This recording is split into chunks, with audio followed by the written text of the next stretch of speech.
And welcome back. Moms of Black Boys United is an organization of over 150,000 mothers across America and abroad who are focused on influencing policy and perception, impacting how Black boys and men are treated by law enforcement.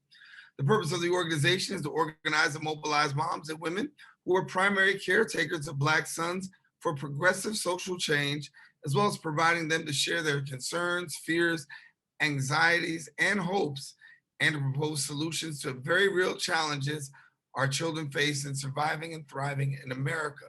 Joining us now to provide their point of view on the matter, I'm joined by the Executive Director of Moms of Black Boys United, Vanessa McCullers, and we thank you so much for joining us, Vanessa.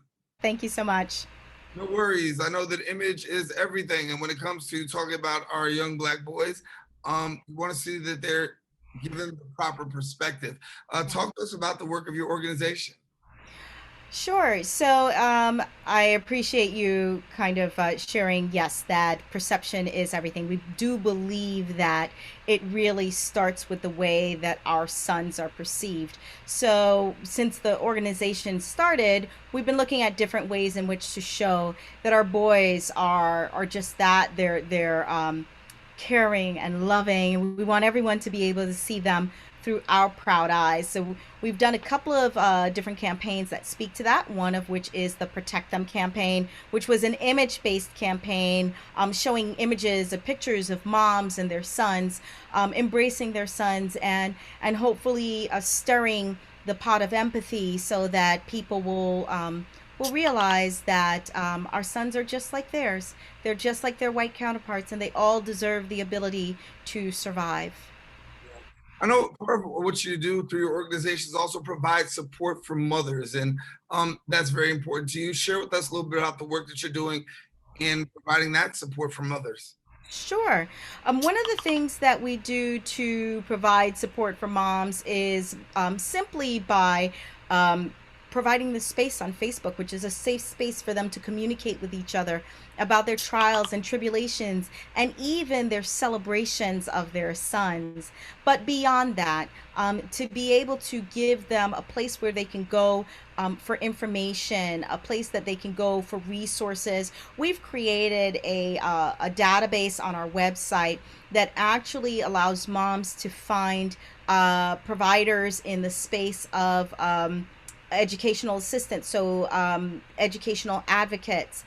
In the case of medical assistants, looking for doctors or even those who work in the emotional or mental health areas, doctors that work with different children with special needs, and then also equally, if not more importantly, in the areas of criminal justice, looking at attorneys and people who provide work at a discounted rate for our moms and for moms of Black boys. That database lives on our website. It is something that is a work in progress for us. We've finished the state of New York. We're working on the state of California next, and we hope that in the years to come we can provide that as a space where moms can go to help them navigate the systems that typically oppress our sons. And so mothers are on the front line a lot. They're front and center in the lives of children. They're front and center for a lot of the activism that goes on. When you look at moms on the front line, what comes to mind? Well, moms on the front line simply is, mothers that are looking at not just how they care for their sons within their household, but the things that they need to do to create change and to implement accountability where there typically isn't accountability. We are standing in the balance for our sons so that they understand that there are certain systems that need to be put in place so that our boys are treated fairly and equitably, number one, and that number two, those who are meant to provide service and protect them do just that. And if they don't, if they hurt our sons, if they harass our sons, and if they, God forbid, kill our sons, that they are held accountable for their misdoings. As you look at moms on the front line, talk to us about your audience. How are you able to get your moms, and what moms do you have? Wow. Well, when the organization or when the Facebook group first started, it was an emergence of moms coming from everywhere, most of whom had seen the traumatic killings of Alton Sterling and Philando Castile, and their, Philando's mom, who was so stoic in addressing what had happened to her son. I think that it was, every mom feels for others the way they feel for their sons, their own sons. And it was just a natural progression of moms that wanted to join in on the conversation. Bringing them to the front line is a little bit of a different story, because that is where we look at moms from a local level.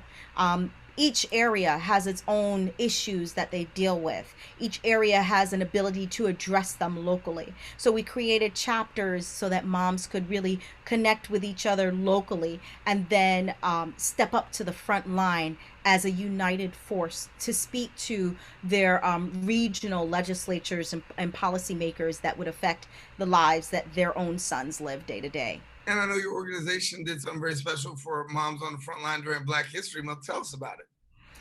Yeah, so we wanted to kind of pay homage to the moms that came before us and paved the way.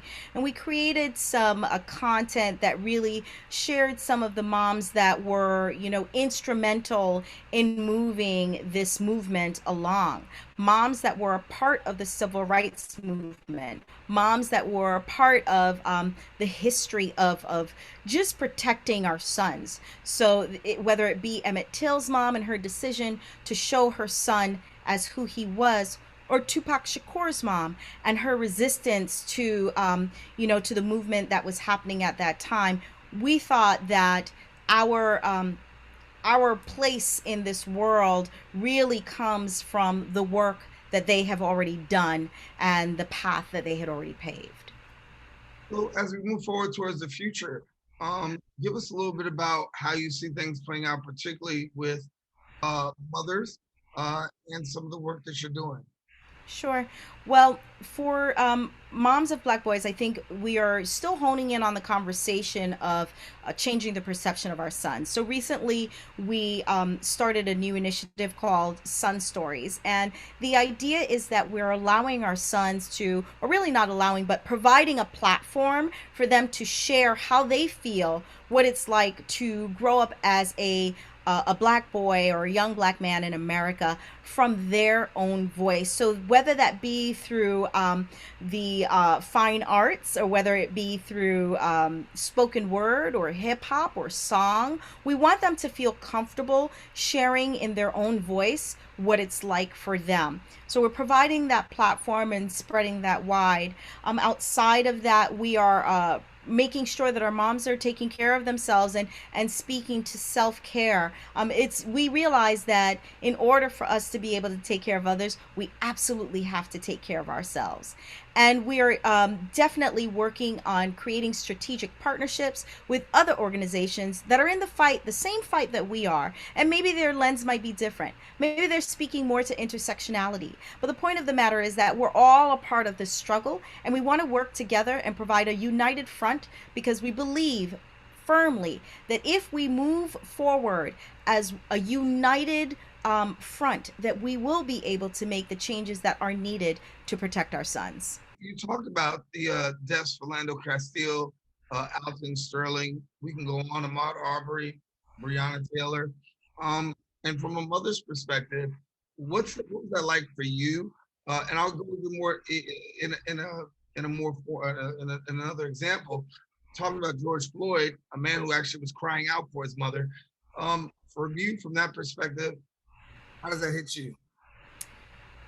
Well, Darren, to be honest with you, my involvement in the organization stemmed from the fact that my son had a very traumatic response to the killings of Alton Sterling and Philando Castile. He was 18 at the time that he saw it via social media, and it really affected him in a very dramatic way. He became a recluse. This was a young man who was, out and about with his friends all the time, but seeing what happened to Alton Sterling and Philando Castile really made him realize that in a lot of ways they aren't safe. Our sons, our husbands, our brothers, our sisters are not necessarily safe traveling the streets. And so he stayed home. in the cases of George Floyd, where he called out for his mom, or even in Ahmaud Arbery, where she wailed at the death of her son. Wanda, who we have been in communication with, it's just, there is nothing that is more gut wrenching than hearing a mother wail for the life of her son. It touches me and it triggers something in me that I think most moms feel. All it does is make me fight harder. All it does is strengthen my resolve. What it does is it makes me more committed to the fight for protecting my own son, yes, but also the sons of moms all across this country. I look at all of them as my nephews, even the ones that have put themselves in situations where they are now incarcerated. Every life of every black son, boy, man, it's all valuable. All their lives matter to me. And so, if anything, I will just continue to fight because this is not something that is going to change in 10 years. We've had these issues for hundreds of years. It's going to take a lot of work to change the course of action, and I'm here for it. Do you feel like the pandemic has made mothers stronger, or has it been a little bit more fractured because of the lack of socialization and isolation? Daren, we are black women, and I don't think there is any stronger human species alive than the black woman.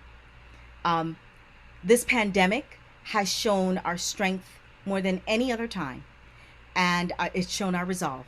And I think that if anything, it has made us definitely stronger, if that was possible, than we were before. It definitely has also shown that there are ways in which we can be vulnerable.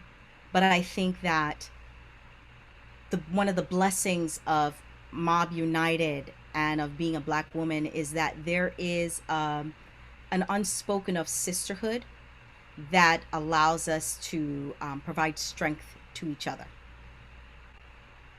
So, for people who want to get in touch with you, how do they go about doing that? Well, they can visit us at mobbunited.org. That's MOBB United.org. We're also on Facebook, obviously, in our private group, which they can request to join. They can also follow us on Instagram or on Twitter, where we speak a lot about the issues that plague our sons from the justice system. Well, we want to thank you for joining us and being here with us on the Social Justice Forums. Great to have you. Thank you. It's my pleasure.